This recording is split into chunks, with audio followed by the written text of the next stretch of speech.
So, I've got a bit of a crossover video today. Um, I have a customer's Jeep here, and the last thing to do is to solder in this wiring harness. And my snap-on soldering iron that I've used for years now leaks out of the fill valve.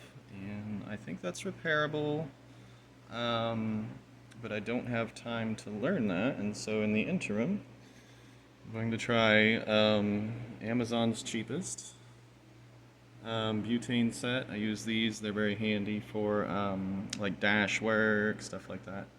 Um, this one's going in the engine compartment, so and with electronics or mining or something, you may find yourself needing to solder in a wiring harness or something of that nature, especially if you're going to dabble in some of the data center stuff.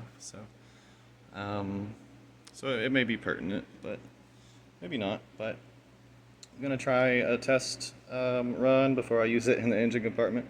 Make sure it doesn't blow up. So we're here in the dirty garage. It comes with a case like this, pretty similar to how the Snap-on came. And I use trailer wire for spare wire, and if you're not, you're probably wasting a little bit of money. But another nice thing is it has the thicker strands, so if you're doing some aggressive bends, it's not going to break as easy. And then if you're with a good brand, you're generally going to be UV and weather treated. So pretty good wire for the money, although some of the colors are ugly. But we'll see if this works. One thing, if you are going to use it for electronics repair, hopefully I can learn this lesson for you on this exhaust port that will melt or damage circuit boards. So be aware of that. I can't remember, there was a Honda that I used to repair a lot of capacitors in. It was a little ECU, the CPU, and the capacitors would go bad, and the ECU was no longer available, and so it was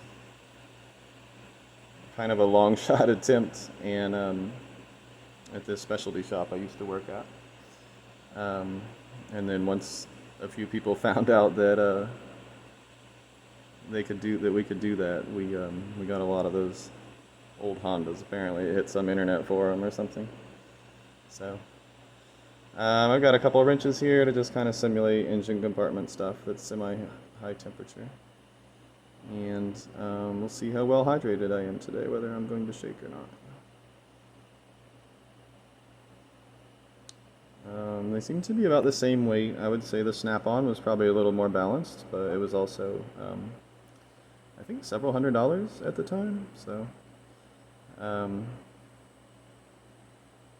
guess not being balanced for $40 might be worth it.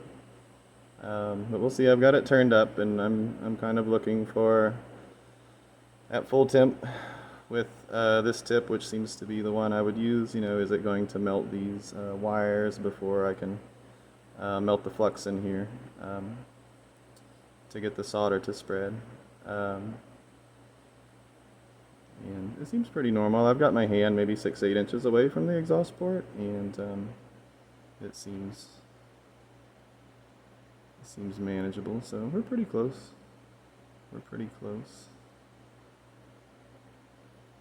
Yeah, there we go.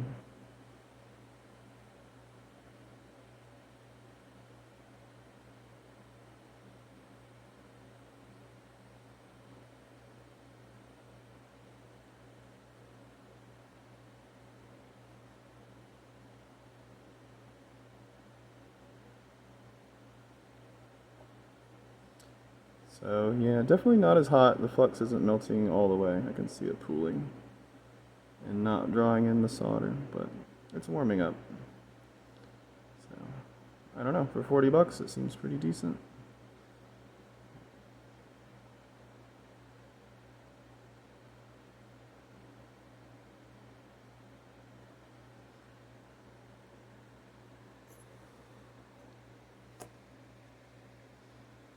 this was just some spare, and I've cut it. It's a little bit too short intentionally because I want to cover half and just kind of see.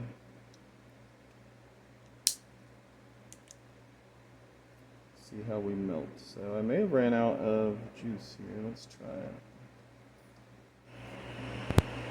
Okay, well I had to fill it back up with gas. But I mainly just want to see how we kind of react here with the shrink.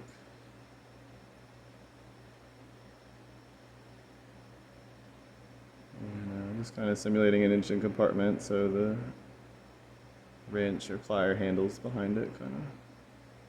Rather melt those than stuff inside of his engine compartment, you know.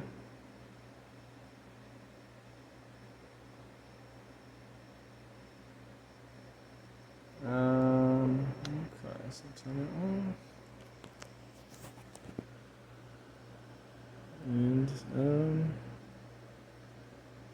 yeah, $40. We'll give it a go. See what it do. It was very specific to use super ultra clean, high quality butane. So, of course, we filled it with the cheap stuff. But I don't know. It seems to work fine. So, we'll use it a whole bunch tomorrow. All right. Well, new tool day. Woohoo!